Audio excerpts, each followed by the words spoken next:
couple, just, couple updates and announcements. We had a funeral yesterday here. I don't think it was announced, because, I think the woman was kind of isolated at the end, for many, many years, and so I don't think anybody knew her anymore. Carolyn Gehrman. I remember the. Oh, yeah. Mhm. She lived at, what's it called, Bellevue here, or what's the name of, in any case, her daughter had been taking care of her for years. And she hadn't gotten out. I'd never heard her name since I've been here. So, we had a very small, intimate, funeral here. And, one of the things that maybe you know, maybe you don't know, is that, we do have an area in our columbarium where you can scatter ashes. And there are plaques there next to it. You wouldn't know it if you weren't looking for it probably, but since I've been here, since Jose's been here, he has never seen scattering of ashes there. So this is the first, so it was like a new discovery for me, and it was very nice. And her husband also had his ashes scattered there, still had a plaque, so the family really enjoyed seeing that. Happy hour on Monday will be a Chardonnay, but it has to be French Chardonnay from Chablis, right? That's, I think, what we agreed. Just so you know, a couple of you do know, it's just a great group. You know, they love to discuss episodes of The Chosen, but we've run out of those episodes. So now we're taking other Christian films and watching them, which is great. So we're now taking Jonathan and Jesus. Jonathan is the star who plays Jesus in The Chosen, and he's become world famous. I mean, when people see him, they think Jesus now, which makes it hard to go out to a bar.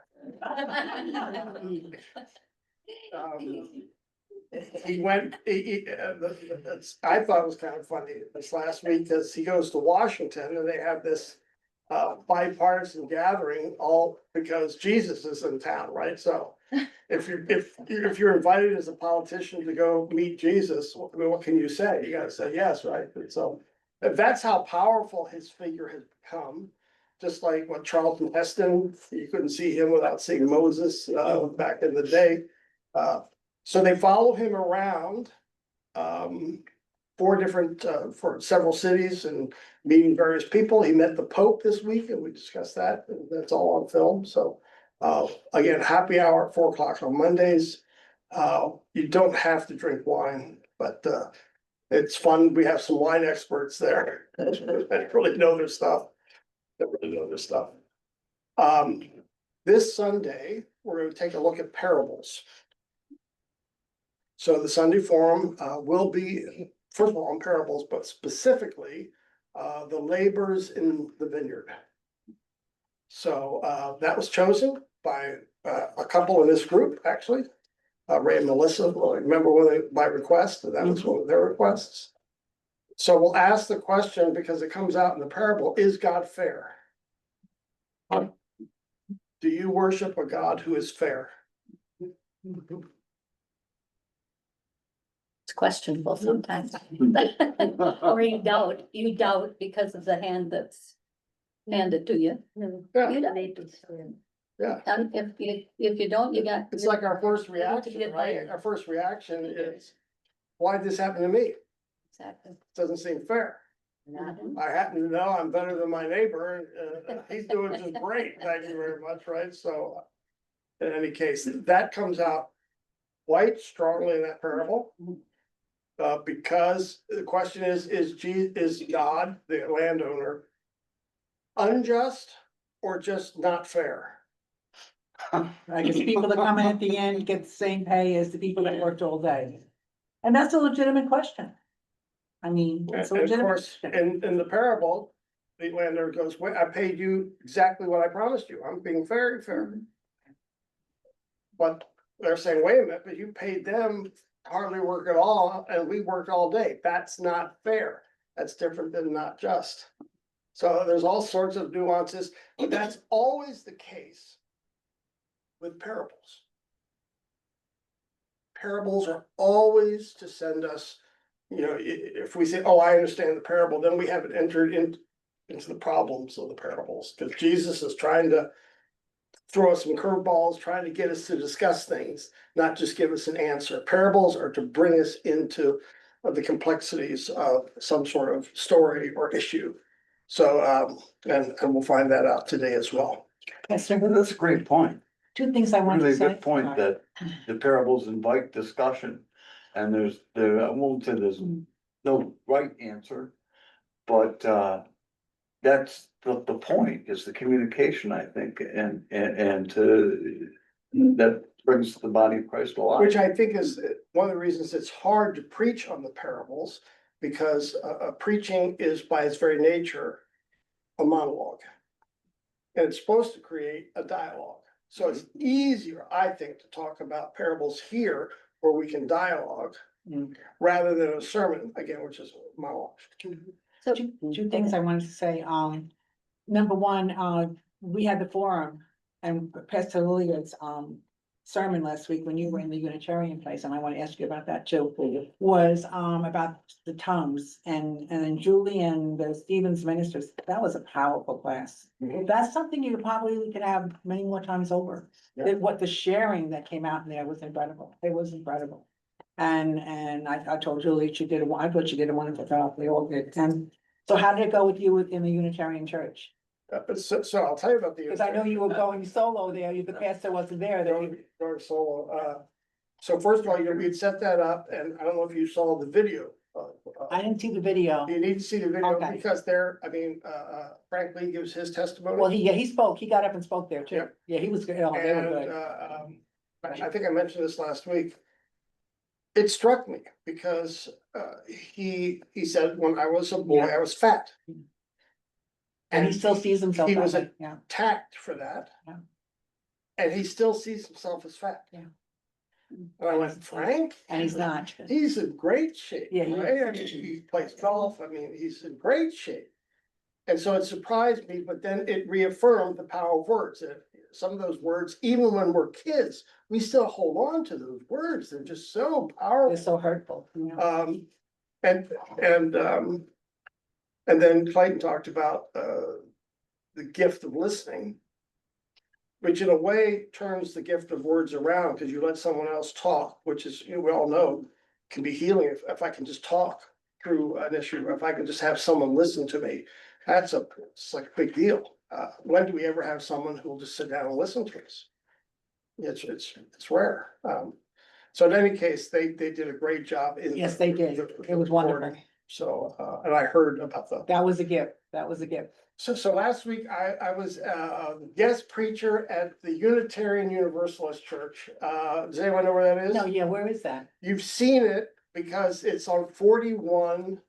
If you're coming from church to Pine Ridge, right when you're getting off the Pine Ridge exit, if you look to the right in the forest, there they are. They're right in the forest. So if you go on Pine Ridge, you have to take a right on, I think it was a Whippoorwill or Napa, I can't remember the name, Napa maybe. And then you kind of wind your way around, there's a hospital there, and then you. Oh, okay, I think I know. It's the They've got about- forms back there. Is that the one? Okay. Oh, wait, I know. And they've got a 10-acre, a beautiful Yeah. Forest that they've turned into a garden, so you can walk through it and the mosquitoes. and they're deadly this year. Beautiful garden if you just, but you come out, you have to pay for it in blood. But well taken care of. A nice little facility back there and a very kind service. I thought I was just well received. But I had asked, are there things that I can't say in the sermon, right? And they said only two things: don't mention God and don't mention the Trinity. Your Father, Son, and Holy Spirit. Otherwise, you'll be fine. So you can't do the name of the Rough Father, for a Son, and preacher, Holy. isn't it? We can't greet you, which is why we do that here. I know it's, it sounds, we greet you this morning in the name of the Father and the Son. It's kind of to tell people this is what we're about. Because they're not about that, right? Mostly disaffected, I would say, people from churches find a safe place there, because the doctrine is not very important, but values are. And engagement in the community, doing things that are ethical, that promote justice. So that's their, those are their commitments. A very loving group, and so the service is more about meditation. You'll ring a bell, light a candle, and let the divine whatever inspire you to good works, I should say. And so they have good music, so it's very meditative. And they like ideas. They have educational series there. I was Eckhart Tolle. They had that one time. That was really good. Yeah, I think a lot of academics Yeah. enjoy that, because they wanted, they said, where's your manuscript? I go, I don't do manuscript. So just turn on AI, and AI will turn anything into a manuscript. So I preached on wisdom. And well, I think what struck me was after, and Robert and Mary Elizabeth went, so that was nice. I would see him going there. Yeah, Yes. they, just to see me, they don't go there. Yeah. No, I know. They have first time. Mhm. A lot of people came up, but six came up and said they enjoyed the sermon and that they were formerly Lutheran. Oh, wow. So I was struck by it. I said, so when people came up, I almost wanted to say after a while, you're a Lutheran, right? No, I introduced myself as a Lutheran pastor. And one of them lives right here in Creighton. So I was really surprised, a little disappointed by that, so I'm still thinking about what does that mean? What does that mean? So who do they say their God is? What don't they say? I don't. Are they deists then, like Thomas Jefferson? It's classic deism, almost classic mysticism too, it depends on how you approach it. There is the divine spark, there's a flame, they do talk about spirituality. But they come from the Northeast initially, where churches were just fighting over doctrine. And it was like, enough already. Why are you fighting all the time? I want, so you have a lot of movements, restoration movements that tried to pull out of those church fights, Catholics and Lutherans and Presbyterians and Methodists, everybody. And they just said, enough already. Now, some, like the Church of God in Christ was part of that movement, and they're still Christian, but this group went in another direction and just has this divine spark or the flame, and they light the flame, not to define who it is, because they're afraid once you start to define it, then we're all just gonna fight. So there you go. So they're very, very activism is what, they're have committees of social justice and they're out protesting and doing things like that. It's a lot. Anyway, it was interesting, but what struck me were the six families that were all Lutheran. That went out with was the Unitarian Church, Universal Church, and she said that they believe that there is a God, they just don't define it. That's, I never went to church with it, but Did they use the Bible at all? They use a lot of poetry. So they like to find that divine spark. My guess is that they might read parts of it. As long as it doesn't say God or the Holy Trinity. We did sing the song, God of grace and God of glory. And I asked the guy about that. He's a United Methodist who ran the service. And he said, well, we'll get away with that. That's all right. I won't, because it's just a brief reference, so they don't go anything. So because it doesn't talk about Jesus as God, they probably get away with that. But it's defining grace, glory. I think they're comfortable with that. The generalities. I went to a funeral in a Unitarian church one time and they had a peace quilt hanging up in front. Where we would often have a cross. Yeah. They had a peace quilt and the whole service was about nature and beauty, and it was really strange. It's sort of a spiritual aesthetic, I would say.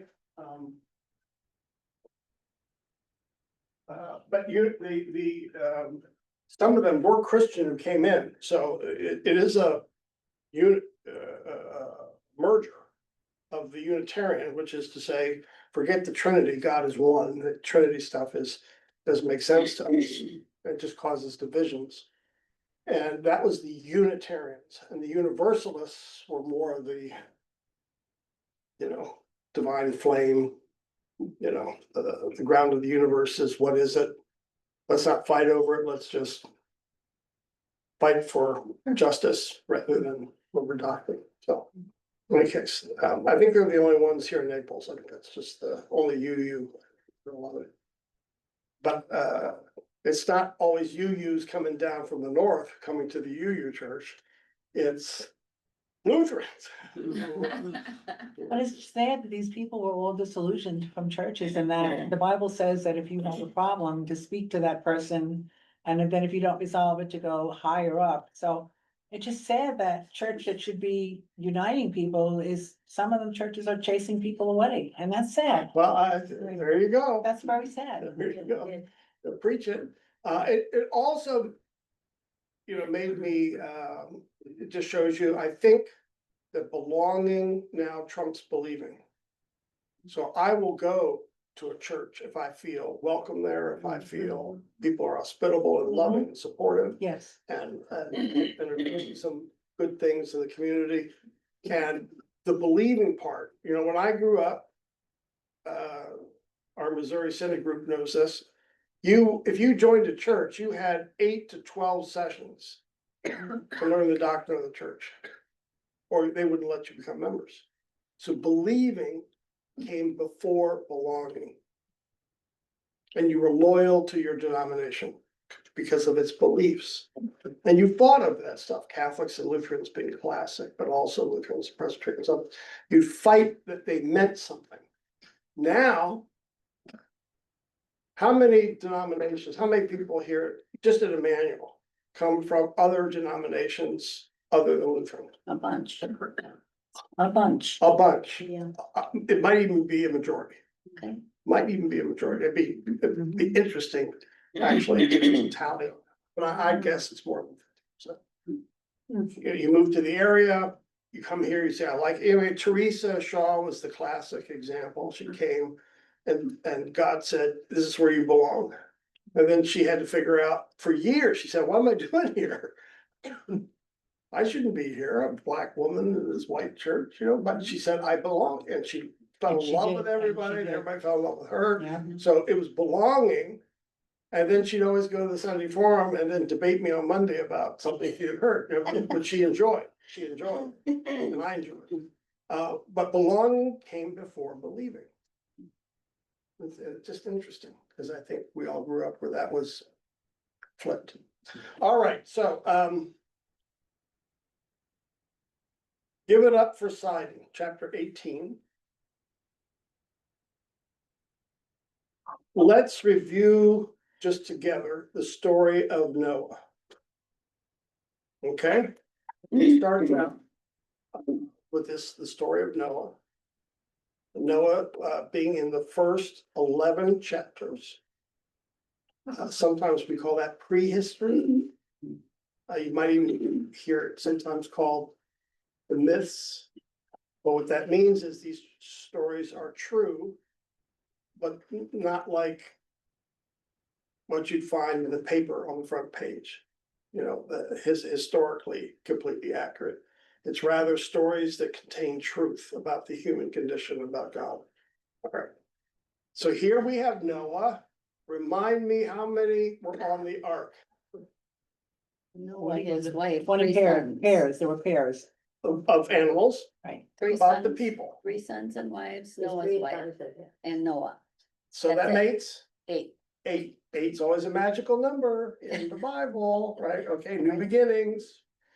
So when you hear Noah, you are to link Adam and Eve starting a new, starting humanity.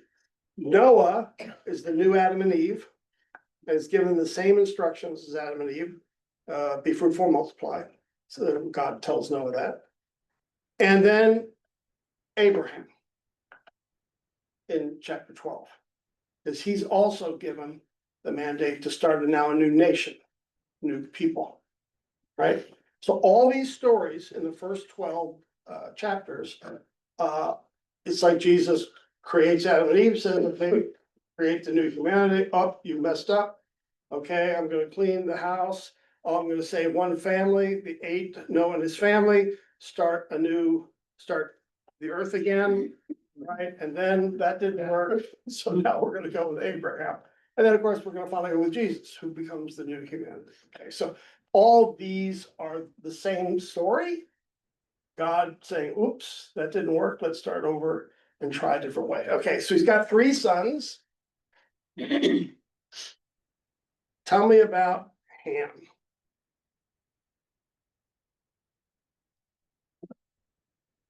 Ham sees him, he sees him, he was drunk and was probably having a dalliance with a woman other than his wife. Was there one at that time? Was this on the ark or after? So after, After. so Noah gets off the ark, that's where the Sunday school stops. That's where the Sunday school lesson Absolutely. stops. So if you Yeah. only know about the story from Sunday school, Noah gets off the ark and, starts. Yeah. And what's the first thing he does? He plants a Plants a vineyard. vineyard. Plants a vineyard, okay? And obviously, he was enjoying the fruits of his labors. He gets drunk. Ham comes in, and here the Bible again talks in Riddles. okay, with cloaks what happened in language that we have a hard time interpreting. Now, we know when someone's nakedness is exposed, that usually refers to sex in the Old Testament. Your nakedness was exposed. So Noah's nakedness was exposed. Now we have to interpret what happened. And the Sunday school version was he saw his father naked and it was shameful for Noah. That doesn't seem very shameful. No, Many commentators suggest that Ham had an incestuous encounter with his mother. So nakedness being exposed can refer to infidelity. Right, and we have other places in the Old Testament where nakedness being exposed refers to infidelity. So Ham's infidelity or Noah's? Ham's Ham's infidelity. with his mother. Yeah, okay, I missed the mother part of it. So, what do you do about that if you're Noah? You curse him, but you wait for his son, his firstborn, right? Yeah, That's his son. Why does it always skip to the next? I know. Why is that? It doesn't seem fair. It does not see, God is not fair. Once again, we have the parable. I've always thought that was the mystery to me. Mhm. You cursed Ham, but it's really the son. Mm. Whose name was Canaan. Canaan. Now, this story then goes to explain the hatred between the Canaanites Mhm. and the children of Israel. It all goes back. And of course, we can hate them because they were cursed. They deserve our hatred because they're cursed.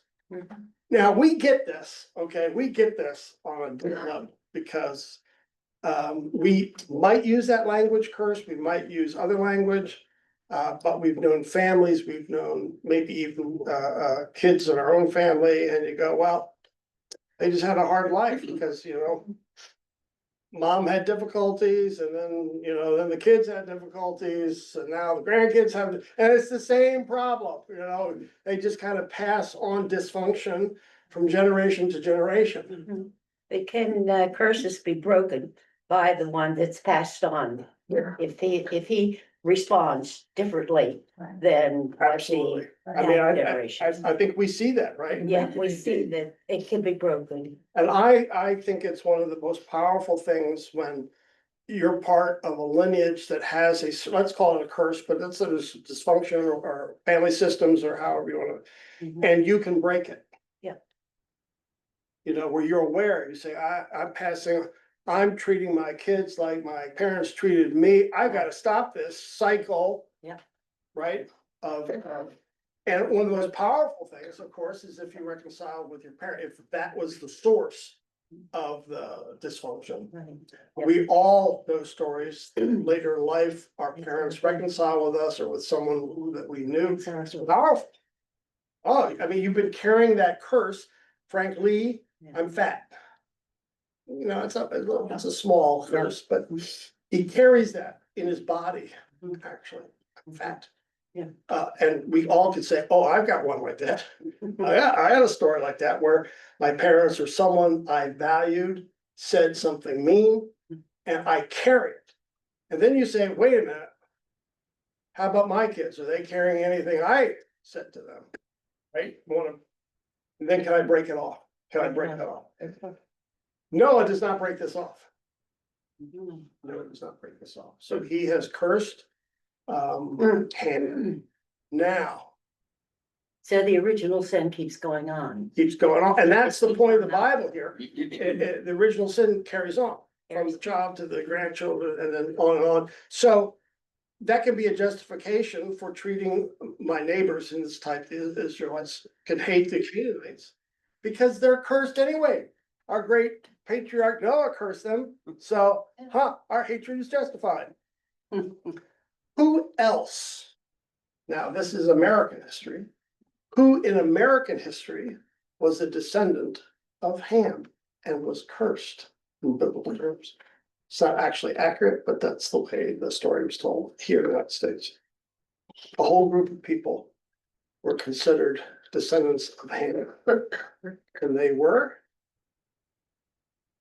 I don't Black know. people? Yes, Who is it? blacks, Black people. Africans. The race. So racism was justified in the colonial era because Africans carried the curse of Ham.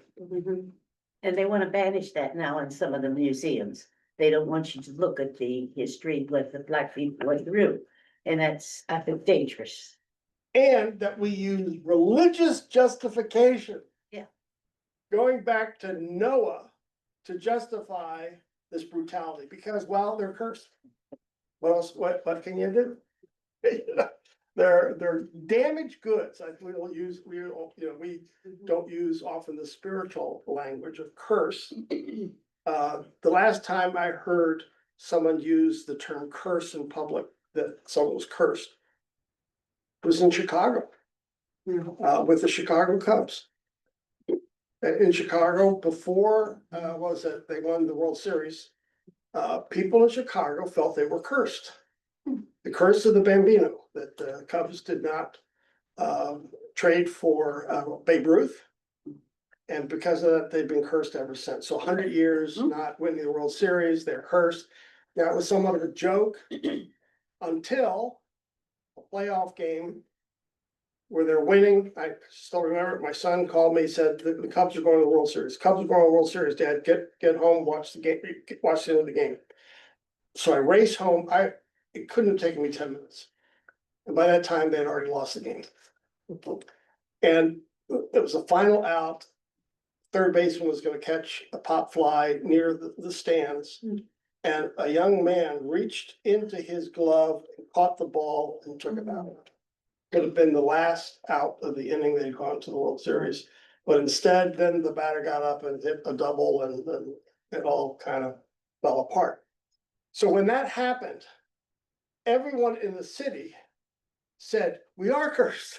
It's real. The curse, there was just something, we have our inner pagan comes out because we're all pagan, really. And the inner pagan, and they did a public ritual to break the curse on TV. They took the ball, I found it from the guy. The guy had to go into hiding, by the way. Bad. I mean, I would not want to be in the parking lot.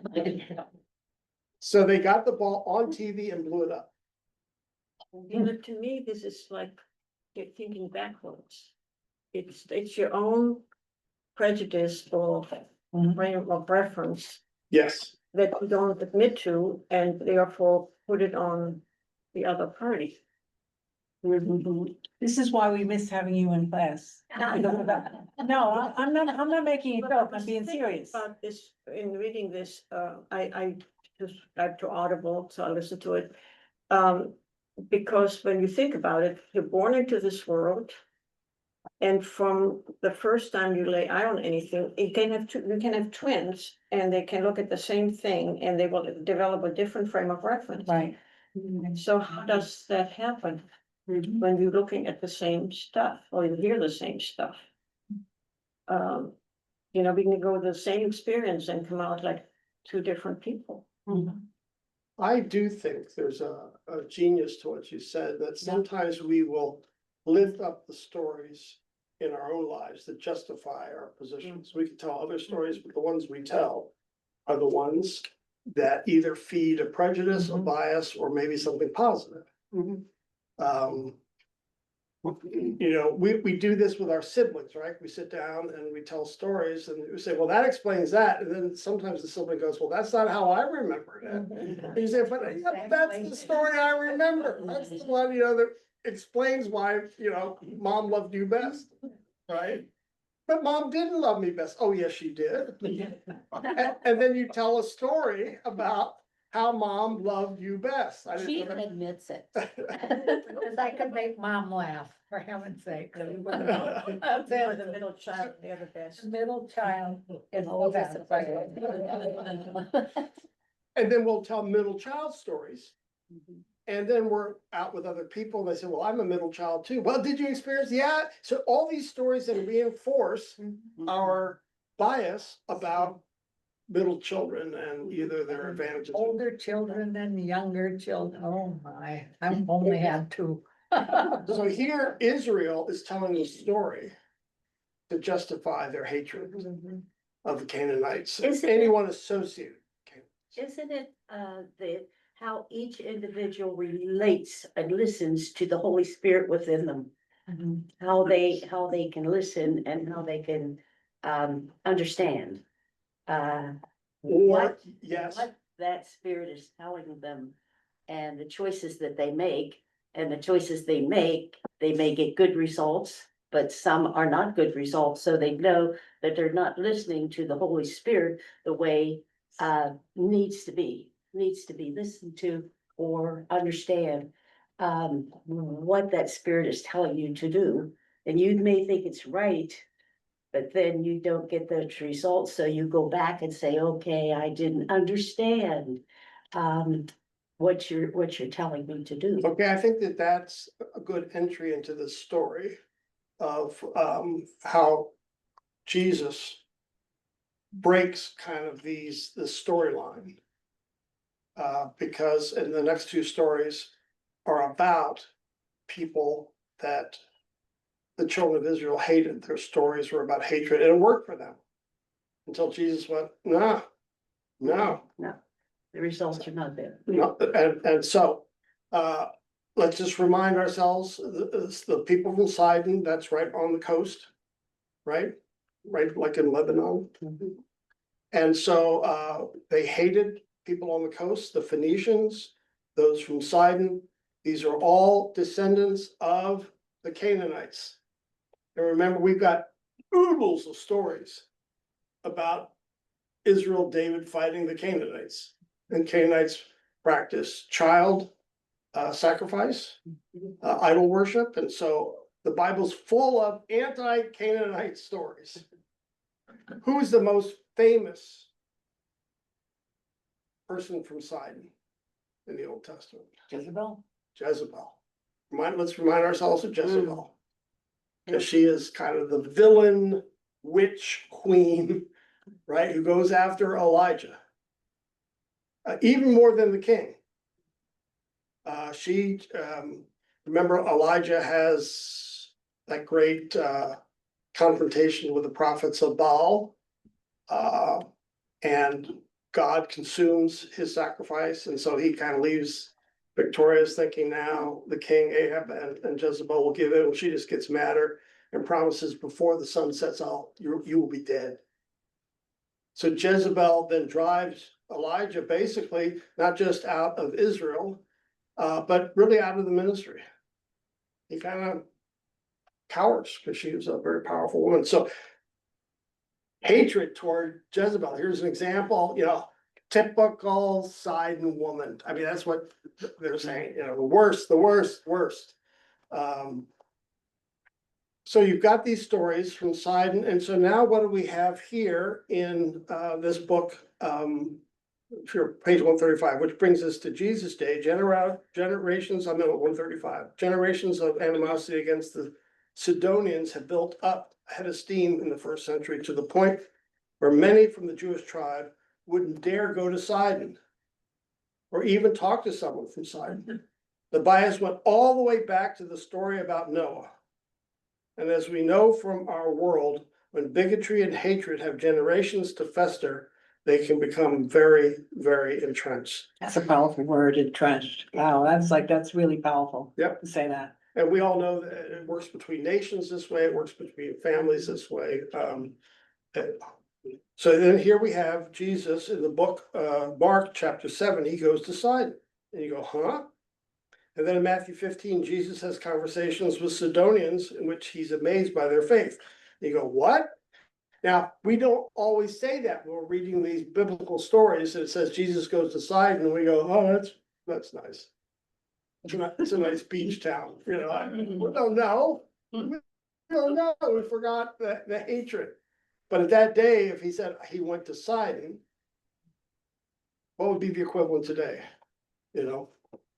I'm gonna take a trip to Iran. Texas, And you'd say, what? You're going to Iran? closer to home. Yeah, so in the Gospel of Luke, people from Sidon come and find Jesus and he heals them. And then the Gospel of Matthew, Jesus is going through the towns of Israel, and the people from his own tribe are rejecting him and refusing to respond to his miracles. And he announces, Sidon will be better off on the judgment day than them. So what should we be picking up? And remember here, he started in the first part was, when we get something like that, we should not just pass over it. Why does he keep referring to Sidon? Because there's an issue. So we always want to say, what's behind this something? What's behind the Sidon references that we probably were missing? Because, well, Sidon doesn't mean a whole lot to us until you start going all the way back to the Noah and following those genealogies, which we never read. Right? We don't read about Ham and who were his kids, right? There's an interesting thing Jesus says after the part about the day of judgment. He says that God has hidden these things from the wise and the learned and revealed them to little children. In a highly religious culture like the one Jesus lived in, people held their views and convictions and loyalties with clenched fists. Kind of like now.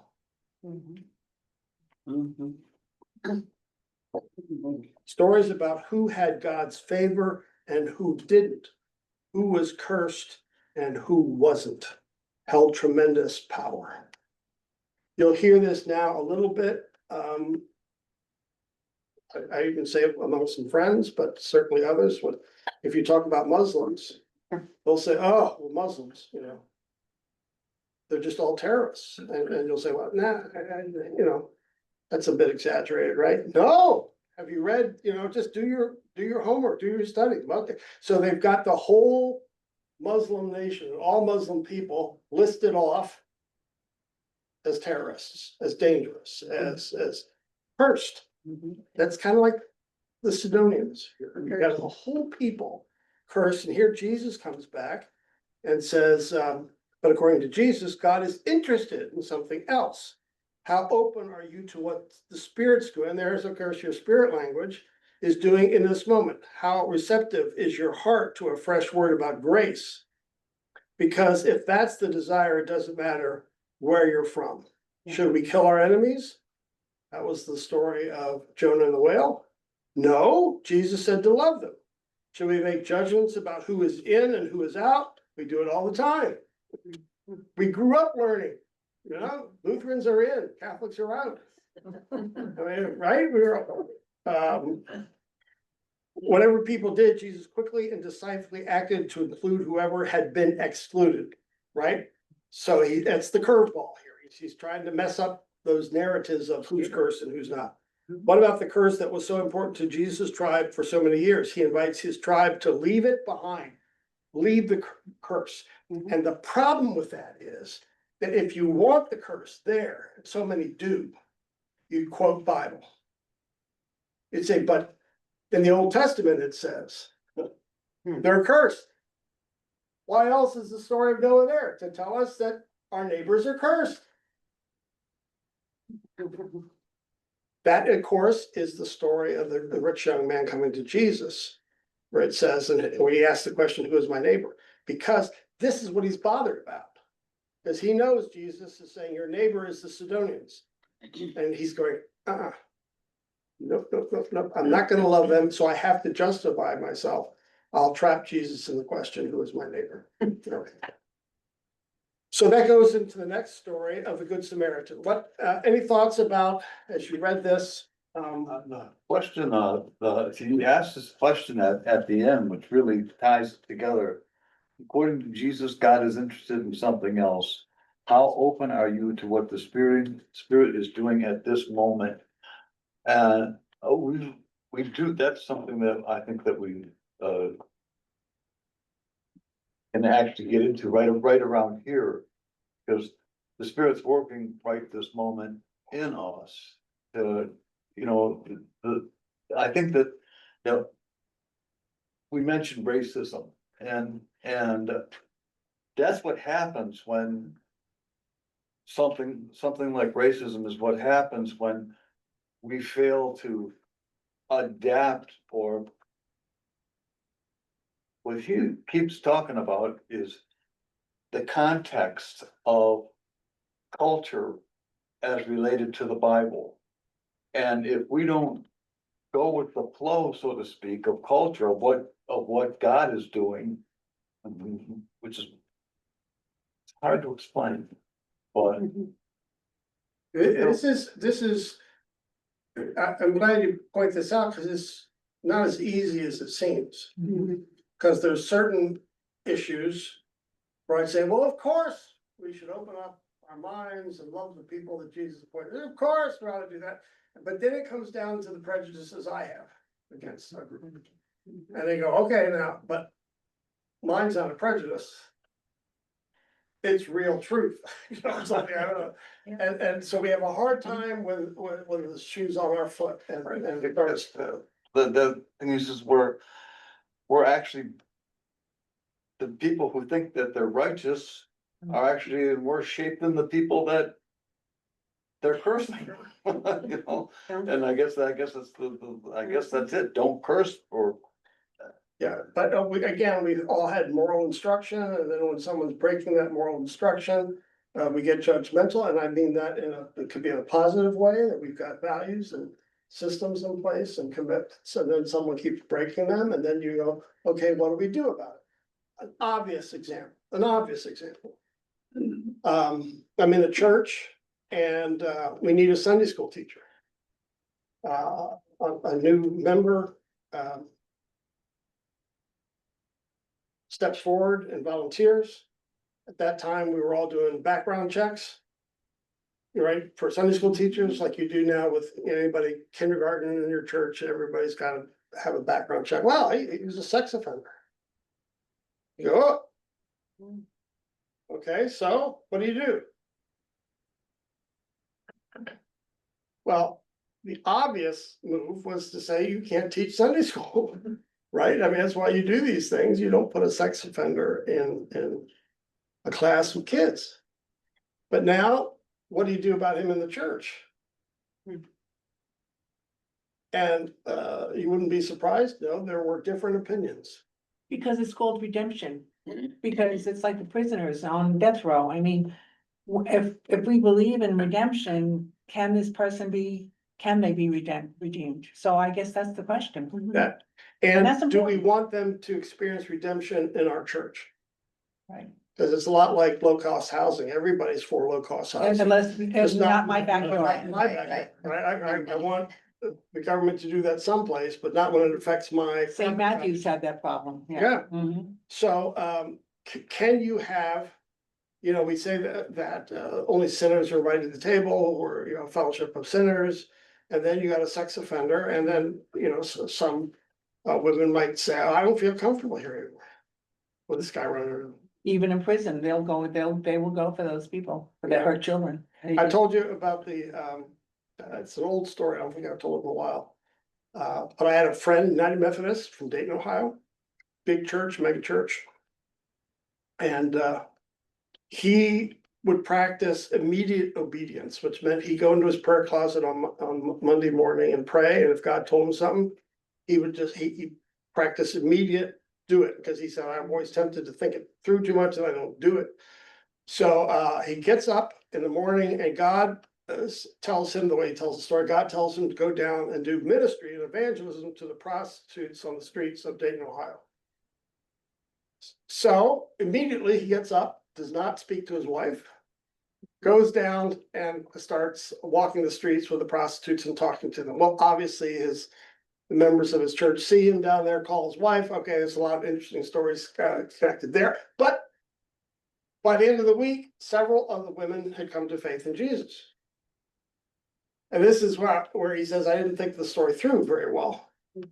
So he invites him to church. I mean, what else are you gonna do, right? So in the church service, big church, 10 o'clock, the women get there, as he tells the story, dressed in their Sunday best. Which is what? I'll just let your own mind. And so the church was packed, so the only free chairs were in the front. So the women, in a very pronounced way, walk all the way down to the front chairs. He said it was so striking that the prelude stopped. So they sit in the front. Of course, there's a little bit of a buzz, and but they enjoyed the service. They just had a great time. The Spirit was obviously working. And at the end, the youth pastor gets up and announces that there was still some open spots on the youth retreat.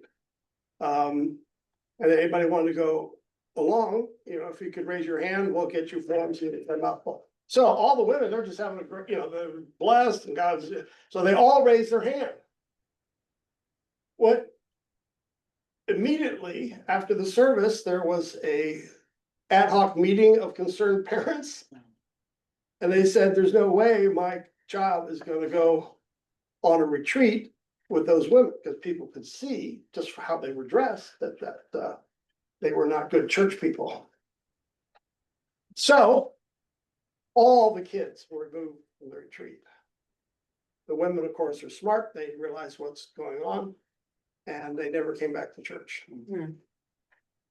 So now, along with what I'd experienced in my church, it just hadn't been thought through. What does redemption look like? How can we be a place for redemption, but how can we be smart about it? Right, so we don't put people in danger, right? Would it have been smart to send those who had just converted, who were practicing prostitution? Would it be smart to send them on their first church outing on a youth retreat? Would it be smart to have a sex offender? How would you have a sex offender within your church and do it safely for all concerned?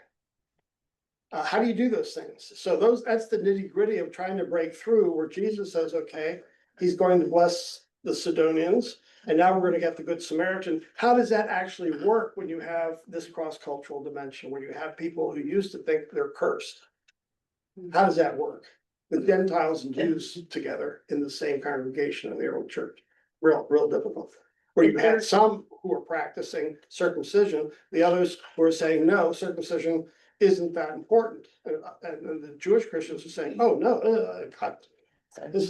so these things, once Jesus breaks us open, I guess I say, it takes a while to figure out how do you actually implement where the Spirit's taking us. Sorry, so Well, don't you, there are people that are supportive with prayers. There's got to be evidence of that person that wants to lead, that was born again. All right, I'm in church. it's a doctor. Please, I can't get out. Is he British? Yeah, there has to be evidence that that person was born again, and you have other born again Christians along with that person on the first outing. It's just not, it has to be proven by the evidence of how they are living now. And what their motives are and what their values are. And you have to see those values and motives put into action. And that would take a lot of time.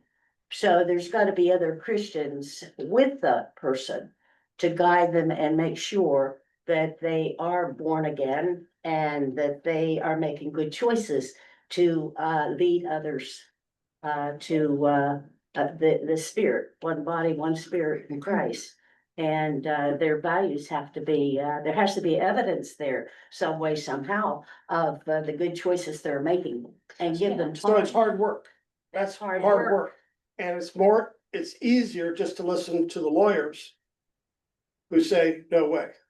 Keep your fellowship risk-free from lawsuits. But that's not helping the people. That's not, we're not We're not committed to helping. redemption anymore. No, We're practicing just safe, legal, safe.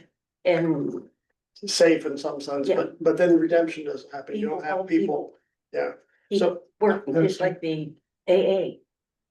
People are Yes. supportive, yeah. and they call each other and they keep them on the path. No, and AA is a great example because we have communion now where you can get grape juice, right, instead of wine. Yeah. It's good, because for a while, AA people would not go to communion because it was wine, they just, that send them Right. for a loop. Others, it might be breads. But if you think it through, you can adjust. Those are small issues. The other ones are a little bit bigger. Sabra, Well, she said that you have to see, have proof of what they do, if they change, like, meaning what, like, if they're preaching in a church or. I think with the example here would be,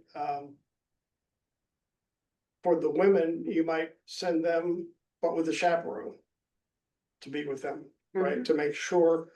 Or you might say, maybe that's not the best thing to do a week after your conversion, right? Why don't we try other things in the church for a while to see if the life has changed so that we can trust you on a retreat with young men in particular.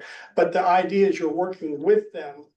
Yeah, you try to keep them on the path, but human beings are gonna fall off the path, but there's gonna be somebody around there that God's gonna put in place to pull us back on the path. Like AA, where they meet out here every day, basically, to encourage and to support one another, Support each to other. stay on the straight and narrow. And some of them have been out here for 20 years. And they're sober. Yeah. But they still know we have to encourage one another to stay sober. It's a day in, day. So it's that type of thing. You're That's putting the things in place, but our goal is redemption. Well, I used to, I know this lady, it's true story, it doesn't sound like it's a movie. No, that only I have, you only see that in the movie. She was married, and she had a daughter, but that wasn't his, child. You need to go. He was a pastor out of church. And she was like, it's weird, strange how he used to, like, he has to tell her what to wear. She can go anywhere. If she going somewhere, he has someone follow her, go with her. Like she was, she couldn't be alone. And when the neighbors used to invite her, because she had a daughter, they would invite her to their parties, kiddie parties, and he would never go with her. So she's like, something is wrong. Like he doesn't like to spend time with me and my child. She found out that he was mob. A mobster. So that was his cover up. Ooh. Yes.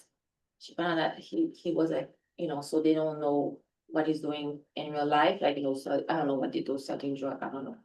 But that's like a cover up being a pastor. Yes. Yeah, that's the best cover up. Yeah. I mean, that's what he did. And then that's not even the worst part. So then she would go to the parties without him, and one day her neighbor showed her his picture. He was a child, Molester. yes. So he's on record. So that's why he couldn't go to the parties, because they had kids. Oh, I see, I see. So she left him, of course, but she found out all that, you never know who the. So I think, the point is, there's ways of doing hard work with redemption, but it's hard work. It's easier just to reject, keeping our old prejudices and keeping people away. Is easier, but it's not redemptive. Redemption is hard work. Like AA, it's week in, it's day by day. And having someone sponsor you, being in the fight with you is important. One last one, we'll go back to. My late husband Myron worked with sex offenders for years. And it's very similar to any other addiction. Mm. And they have, from what I recall, stories. And they need a lot of therapy. And when they can work with Christian people as a therapist, it usually goes faster and holds stronger. And so it's kind of like with AA, and they have some of the support from along with it, It takes that similar. type of personal commitment. And, Yeah. Now, the Good Samaritan, what's his story about? Careful, that's a trick question. Because always Jesus has these trick parables, right? There's something deeper than and usually when we tell the story of the Good Samaritan, why do we tell the story? There's a moral behind, it should be a moral behind it, Which is what? to help your neighbor. Okay. To, and not to do, not saying it, but no matter who the person is, you're not gonna ask who they are or what they are, you're gonna just try to help them first. And get them on the road to recovery. So we'll encourage even kids to say, you gotta be a good Samaritan. If you see someone, we all have those stories where you see someone alongside the road and their car is broken down and so you gotta be a good Samaritan. It's about letting go of your hatreds. All right, now, okay, now we're getting a little deeper than just helping somebody, say more about it, Jan. Because the man, and I'll tell you, this hit me right where I live, couldn't even say the name Yeah. of the person that was helpful because he hated him so much. He wouldn't even say the name. So remind us of the story in which this parable is inserted. The lawyer tries to trap Jesus. He's trying to trap him into, what do I have to do to be saved? And then he tells the story. Who's my neighbor? Who's my neighbor? Not Sidonians, Right. right? Not, Right. not people from Moab, Mhm, people we hate. mhm, So I need to justify myself because he can sense where Jesus is going. mhm. So, Jesus then tells the story of the Good Samaritan. Now, And then asks the question of him, which one is the neighbor? And he says, the one, not the name, the one who had mercy on him. Wouldn't even say the name because he hated the Samaritan so much. Putting others first was for self. Not thinking of yourself or what, you're going to have a problem helping this person, but you're thinking only of helping that person and not of yourself. but what if that person is someone you hate? You hate not just the person himself, it's, remember, we don't know the name of the Good Samaritan, but we do know he's a Samaritan. Yeah. So you'd say, it'd be like today saying, instead of, boy, that Muslim was very nice to me. I'd say, no, that person was very nice to me. I can't even say that a Muslim was nice to me. But then if you're born again, you believe in forgiveness and that forgiveness is already there. And then God forgive you, you forgive them. So that it takes away the hatred right away. That's the idea. Mhm. That's the idea, that we can move beyond Move the forward. prejudices, Yeah. yeah. right? But And if so, they're so entrenched, that's not so easy to do. well, that's why Jesus turns to him and says, okay, it's not just about helping the stranger. By the way, the priest doesn't help, the lawyer doesn't help, the religious types don't help. Because they're also stuck in those prejudices. You're stuck. Stuck. Now a Samaritan comes, and that struck me too in this chapter. Mhm. Couldn't even name, not naming him by name, because we don't have the name, but he couldn't refer to him as a Samaritan. Because I hate, that's the group I was trying to justify my hatred toward them, Mhm. or or just my avoidance. Mhm. And so, yeah, the person who helped, couldn't even let Jesus win the argument and say, yeah, it was the Samaritan in your argument. Now, the lawyer could have said, but we know Samaritans wouldn't have done that because we know Samaritans, right? I mean, it could have been, but I think he knew he was had in the parable, so he says that.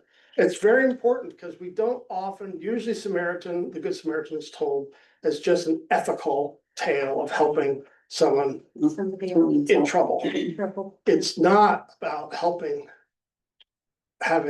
that our neighbor is the one that we don't like. You know, when you think about, hate, particularly between like nationalities and such, Mhm. it's sort of like, it's not the individual person, it's this whole thing up there, this whole group of people. Well, to me, what you should try not to hate the person, but you can hate what they do. Mhm. Um. Have you ever experienced that where you had to make that delineation? I tried, sometimes I'm mostly too late, you know. I hate the person and I think, well, I shouldn't have done that, I shouldn't. And I tried to teach my children that, but and that didn't work real well. So then I would say, well, you can intensely dislike the person, but you can't hate the person. You can intensely dislike what they do, but not hate the person. In most Look at the instances, you good don't in even know everybody. these people. So how can you hate somebody you don't know? Because they're a part of a group that I hate. I mean, I generalize, right? So. Yeah. So I don't know any Iranians at present. I haven't asked, but You don't like. but they're the enemy, right? I don't know anybody from Syria, or I guess, it's different when you have, let's say, Ukrainians and Russians who know each other really well. Right, speak the same language for the most part. And oh boy, those are now, they're becoming entrenched. Hatred, I mean, Putin can't even say Zelensky's name, they just. You're never gonna see them in a room. That's right, because of the hatred. Now, that's a specific person, but usually it's a part of a group. So how prejudice works is I drive along the road and I see someone from a black person, a Haitian, somebody, and then you go, oh, and if I've got a bias, it just comes out toward that person. And I think, I don't know that person from Adam, but then all of a sudden the bias comes up. And it's hard to distinguish those things. We lived in Chicago and bought our kids new bikes, and my son was jumped early on and the bike was stolen. It was stolen by a young black boy. Now, and we were trying to say, okay, hate the deed, hate the theft, but don't hate blacks. He's not a representative of his whole group, but that's often how we function. We take something like that and then you meet a black person and they'll immediately assume you're racist. Because every white person they've ever encountered was a racist. So we generalize, we take some and and it's very hard to do. I guess I'm trying to build on your insight. It's hard to separate the person from the group or the action. But boy, that's a deep spiritual discipline if you can do it. Right. I mean, I kind of grew up this way. I remember the first time I was on my own, was in England. And the first thing that probably was a Nazi shrine. And you think, well, where does that coming from, you know, but that's the same thing where they, you know, was right. I told you about I took a youth group from Germany to Ireland, to Cork. And, I went and there was a castle close by. And you could take tours, and it was quite interesting, so I went there and bought tickets, and so I brought, it's like 80 young people. For the tour, and when the woman, the owner who ran the tour saw they were all speaking German, she said, no, you cannot, she gave me my money back. I will not, And then she told war stories. And I wanted to say, boy, that was a long time ago. These are kids, right? But no, it was very entrenched, so we use that word entrenched. And it's those feelings Jesus is addressing here. That God's mercy in the kingdom is to extend to exactly those people you don't like. Can you get on board that train with Jesus? Can we get on board with that train? With caution. Well, that's interesting. He says here, Psalm 144. I think he says with caution, right? He says, now, obviously, some people we avoid, some people we have boundaries with, right? Some people are so toxic and dangerous and hurtful. Some people have done so much damage to us that we have to keep our distance. We love them from a distance. That's all part of being healthy. But even then, we forgive so that the hate and bitterness won't eat us alive. So it's that nuance that you point out there.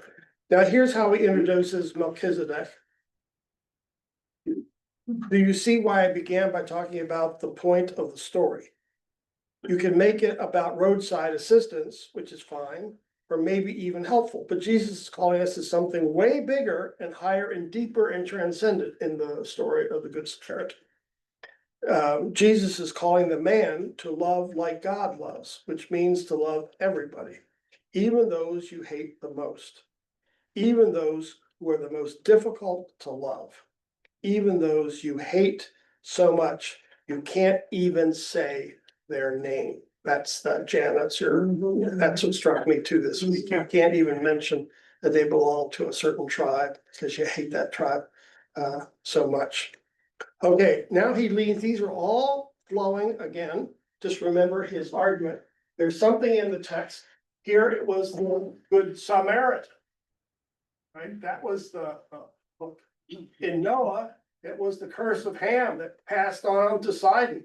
So there's something there, and now we want to find out what's behind the something, which is usually something about God's grace and mercy extending into areas that we have a hard time dealing with, have a hard time dealing with. By the way, we've seen this in the Lutheran Church, I'd say in two areas. One was, Karen, do you remember this? I think we talked about this, that women could serve in the church. I remember when they couldn't. Only coffee. The That the was, curse of Ham. that was a big thing when we could. We wouldn't even allow acolytes to be girls. Right. Because they were around the altar and women were not to serve around the altar. It went that far. And obviously we're in a very different stage today, but if you would have said 50 years ago, God's grace extends to women and their service to the church, the answer would have been no. Catholic Church still feels that way with the nuns. They were protesting by the Vatican. Yeah, Missouri Synod. Yeah, they want more to say. And can they point to certain scriptures? That's the thing about Jesus. The lawyer could have said, yeah, but it's in the Bible, Noah, the curse of Ham. And here, Rob Bell's point is, Jesus is even moving us beyond scripture in our hatreds, which are religiously in scripture often justified. Ezekiel prophesies against the Sidonians. Jeremiah prophesies against, everybody likes to beat up in the Old Testament on the Sidonians, everybody. So he could have said, it's in the Bible. And we hear that all the time, someone justifying their hatred with, well, well-chosen biblical texts. That's not what Rob Bell's saying, and I agree with him, that's not the arc of the story. The arc of the story is about God's generosity. The second one I'd say would be with gays and lesbians. And well, for some, even here in the church, it's very difficult. They grew up and it's not ethical. And then they come to a place like Emmanuel where we have gay couples. And here it hasn't been a big deal. So it's on, for some people, I think it's like, don't ask, don't tell, because as long as we don't talk about it, I'm fine. And we don't very much here. And yet, even in this group, we have couples. Certainly in our administration, how we run the place. So in one way, it's not a big deal. Another way, it's a big deal. Because gays and lesbians tend to feel good here, be hospitable. We're hospitable, but that's been a difficult road for some, not a difficult road for others. Right? And it's in this area. Women, I think, were much more accommodating. That was a more I haven't heard anyone have real troubles with women playing a role here. They would 50 years ago, but not now. But with gays and lesbians, I would say it's still sort of a mixed opinion here. So we have an official position of the church, but we also allow people to have their own stance. They can hold their own stance, but just that's not what we're going to practice. Does that make sense? It's like picking and choosing what they're going to practice. So to me, and that's what our synod does, pick and choose what they're going to push. Isn't it also in the Bible that I make all things new? Isn't that Revelation? All things do now. So you even have, my brother's very sensitive to this. If you were handicapped, you couldn't even be in the temple and worship because you were unclean. So he always will say, because of my disability, he has cerebral palsy, I could not have worshipped in the temple. Right? Or you have, remember Nehemiah coming back from Babylon. And if you had been, if you were a eunuch as a male, you could not serve in the temple or in the administration. However, in Babylon, you could only learn those skills if you're castrated, because they didn't want anybody in the royal palace who could reproduce. Right. Because you'd get mixed up in the harem, you might get mixed up with some princess and have a baby, or so we can trust you working with the royal family as long as you're castrated. So now all the administrators coming back to Jerusalem who had talent in administration are all castrated. Isn't that bad? But none of this has anything to do with God, it's just power and control. But it's in the Bible.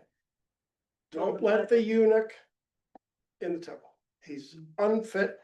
And so Isaiah then breaks that tradition and says, make straight the path.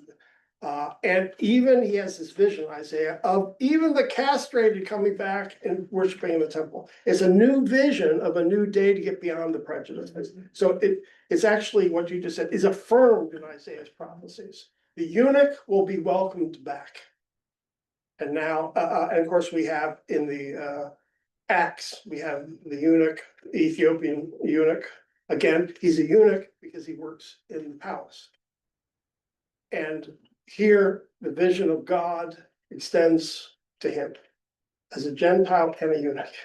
It's pretty amazing, especially because there are texts in the Bible that say no. So it's almost you have the Bible text kind of fighting and together. Are you going to say take the text that says no eunuchs because God said so, or are you going to take the text that says yes eunuchs because God says so? Because they're both there. They're both there. Well, thank goodness God's gonna be the judge, not us, right? That's the good news. So, yeah. All right, Melchizedek. First of all, you have to learn to spell it. Pronounce it. What, I didn't know what do we know about Melchizedek? He doesn't come up very often. This is like Bible study trivia. Well, he was, Joyce, I expect you to know this one. Oh, because you do, do you? What do we know about Melchizedek? well, Not he much. was- he isn't mentioned very often, just probably in 3 different books in the Bible. Do you know the books? And, Hebrews, Hebrews, Psalms, Psalms? Genesis. Man, we just did great on that one, right? Okay, that's right. well, he was considered to be a high priest. And, it's interesting how he came. King and priest. Yeah. Mhm. He came to bless Abraham with the bread and wine. But then wasn't around for a while. It's kind of hidden back. He just kind of shows up, So- Abraham comes back from a battle. And it's like Abraham recognizes that Melchizedek is a big deal. Some say this is a God showing up. You know, he's got that sort of, because he has no history. And Melchizedek means, the Prince of Righteousness. So is this just Jesus showing up? I mean, everybody speculates who this Melchizedek, because he was both a king and a priest, right? Like, so Jesus in Hebrews is like Melchizedek. He's the King of Kings, and he is the priest who brings our sacrifices before God. But what's interesting, he comes from nowhere. And Abraham ties 1/10 of all his property to this guy. So was he told by God to do that? What's that? Was he told by God to do that? I don't know. It's part of the mystery of Melchizedek. He shows up, he gets this much respect. That's the interesting thing about Melchizedek is, wow, there's a lot of interesting things, but he doesn't have pedigree, it's like he came from. I don't know, I've heard, someone say, you don't need that degree because you're getting it straight from the source. And I think Melchizedek was like that. I think that he didn't have a real pedigree. History. Now, he's a king and a priest, but we don't know how that all happened. He just shows up that way, right? There's not like a story. I mean, he didn't he didn't go to Harvard and, Right. set out your resume. So he shows up, Melchizedek. Now, what does Rob Bell do with his interpretation of the story? And some of us have experienced exactly what Rob Bell's talking about here. We grow up and we learn that we have the true faith and that other faiths are deficient, let's say. So we have a prejudice maybe against Jews, against Muslims, maybe Buddhists. I could keep going. Missouri Synod, Right. Irish. the Irish. Oh, Irish Catholics, Catholic. Catholics too. And then all of a sudden, one day, we meet one. So we've held the prejudice for a long time. And they are gracious to us. Even saying something like, can I pray for you? And you're going, oh my goodness, what's going on here? This person's spiritual, praying for me. They're outshining me, and how do you deal with that? Does anyone have a story like that where someone shows up from a group, whatever, that you're not expecting, and they are just so loving and gracious and spiritual to you, and you just go, good gracious, what's going on here? I never would have thought. It's the divine at work. Have you had that happen? Oh, I think so. Well, I think about John F. Kennedy when he first was running for president, Irish Catholic president. Oh, that was a lot of, The Pope was. people were really nervous about it, and he ended up being a good president. I mean, And the youngest. yeah, and I mean, he had a lot of charisma, I'm not talking about his personal life, I'm just talking about what he did. No, I think all the women in his life would I mean, have he- agreed with you. He had a lot Yeah, I of- mean, he had a lot of charisma, and he was a good speaker, But I mean, Irish Catholic governing the United States, no, that was a big deal. It was, and he had to address it, because the Was a big prejudice deal. against Catholics was massive. Yes. Yeah. Actually, my parents warned us about that, an Irish Catholic president of the United States, they were. Because why? What was the problem with Irish Catholics? Pope was gonna. The Pope was Dictate. gonna run the church, run our country. The Pope was gonna. Jewish president. What's that? Yes, we haven't had a Jewish president. And a part of that, I mean, was when they were trying to select the Democratic candidates this last time, it was probably between Kamala and is it Shapiro? Yeah. In Pennsylvania, and that was the question. And the question really revolved around what his position would be over against Netanyahu in Israel. Would he tout the Democratic line that was more critical, or would he have to give in to Israel's policies? And it's the same Kennedy question, right? Does the religion propel you, or does? What about an atheist? Have you ever had an atheist president? I don't even know, I don't know I'm that. sure, I'm sure. we You think, have. okay, I'm sure. and I wonder why people wouldn't be opposed to that. But they don't They would say not. they're atheists. What, Yeah, That's they the would, they'd thing. have, yeah, you have to join You a church, don't- you you have don't to have a cover. anything. right, You have to have a cover for that. God is in control and he sends spirits flowing. Mhm. I believe they said good spirits flowing that is going to change the course of history in the right way. Because people are going to listen to they see the results of the good that they do also. We always hope that, that's the arc of history argument that, Yeah. God is taking us.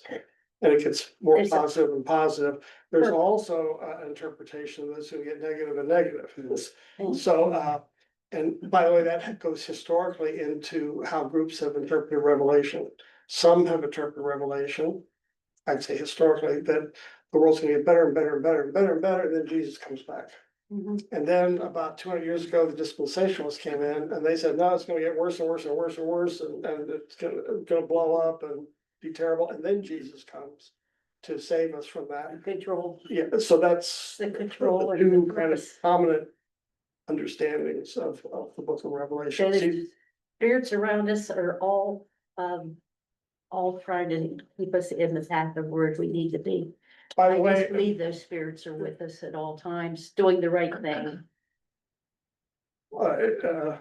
and there are good spirits and bad spirits, and so, now I have to mention, just because I'm thinking about it now, I'm talking about the Pope. You remember Aurelio's that was here?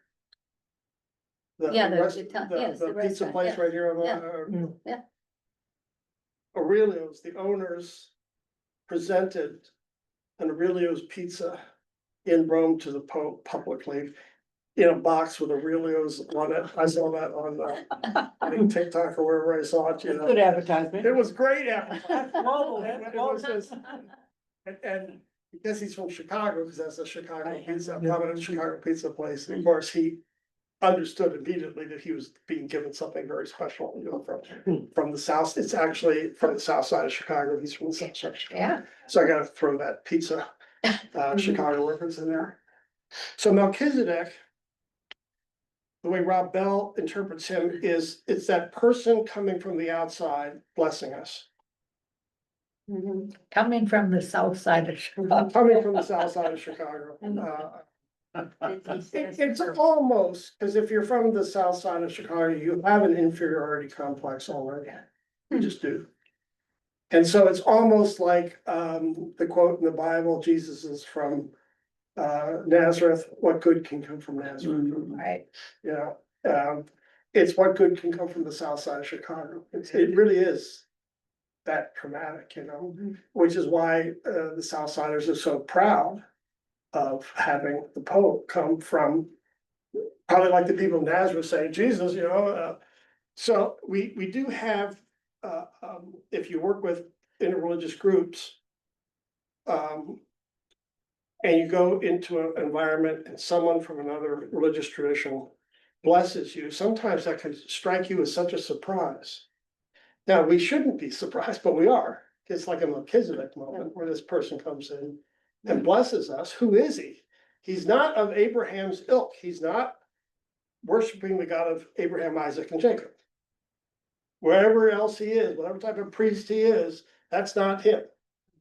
We don't even have priests yet. And he's doing his purpose.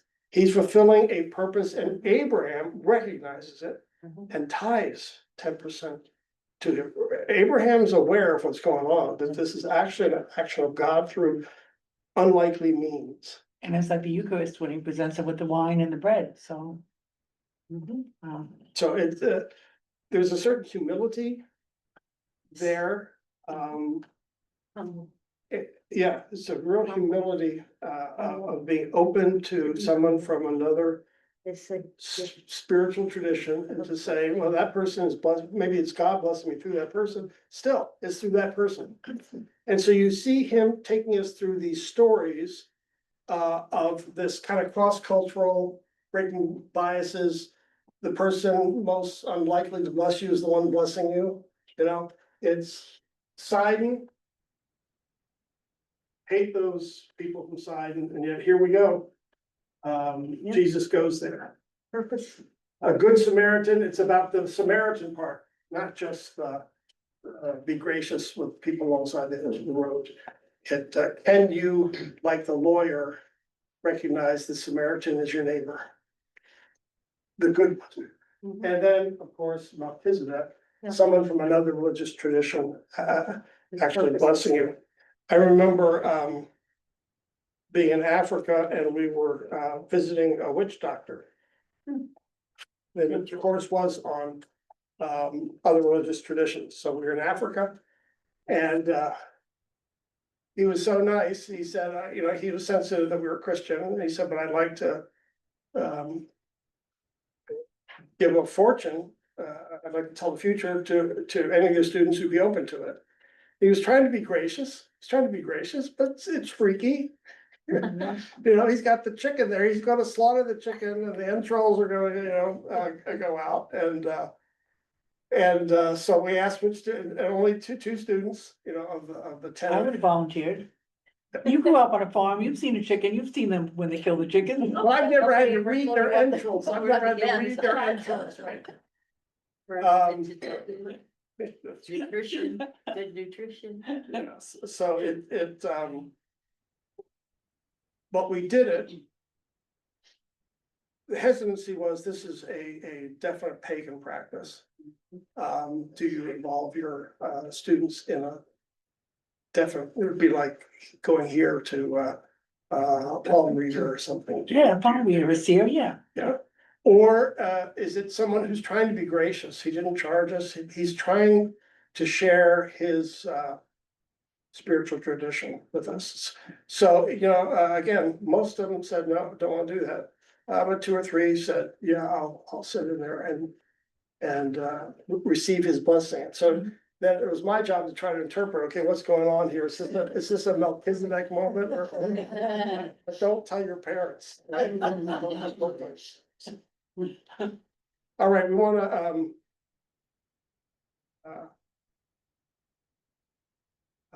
pray that God would bless us this week, and maybe is there some area in your life where God is pushing you to cross some lines with God's grace? That, not comparing you to someone else, but it's just a hard reach for you, you know? Cause you grew up and maybe you have good reason not to like a certain group or whoever they may be. But when you read these texts, you say, oh, I know who I have a prejudice against in my life. I'm thinking about them right now. And it's hard for me because these are entrenched, which means I have experience. It's not just like I read a book. No, I've had some bad experiences. It's entrenched. And will you be open, like in these texts, to Jesus to lead you to love someone who's unlovable in your experience? Right? So that'll be the spiritual challenge that we get from these texts. Think about Archie Bunker from that show. It was done so many years ago and yet it's right on, spot on right now. You look at that show, you say, we're still here, we're still That's right, here. was it? That's right. It was the- They are so modern. Don, everybody was. Join me in a word of prayer. Right. Good and gracious God, we bless and praise your name for all your goodness, for these texts, for the stories, for the parables. Lord, that we can see that your mercy extends to us, first of all, and we thank you for that, but also to others who we have to admit we don't like. So work with our own hearts, Lord, help us to be gracious this week so that we can give glory and honor to you and your love for all people. We pray this in the name of Jesus. Amen. Amen. Amen. Yes. When is